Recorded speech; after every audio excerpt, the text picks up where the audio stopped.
Voici pourquoi l'Occident, surtout la France, aime Toussaint Louverture, mais déteste Jean-Jacques Dessalines.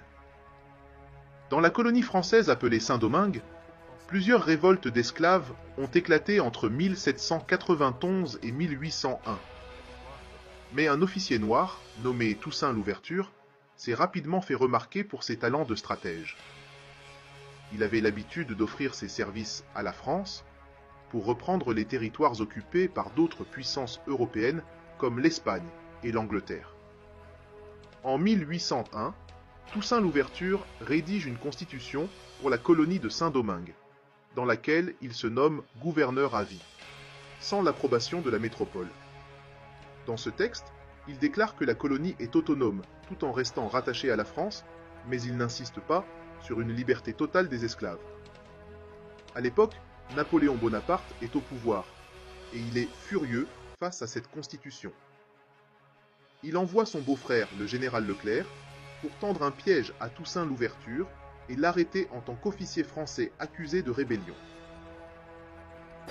François-Dominique Toussaint? Général Toussaint Louverture. Non, vous avez été dégradé par l'armée française. Et ce, jusqu'à nouvel ordre. En avril 1803, Toussaint Louverture meurt au fort de Joux, en France, dans des conditions inhumaines, isolé, affamé, sans protection contre le froid.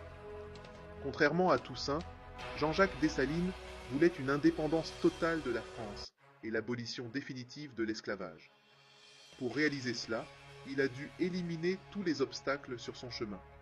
Et c'est lui qui proclame l'indépendance d'Haïti, le 1er janvier 1804.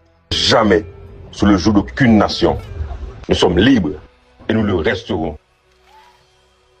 Cette indépendance est un acte révolutionnaire mondial, le début de la décolonisation de l'Amérique et un changement de système.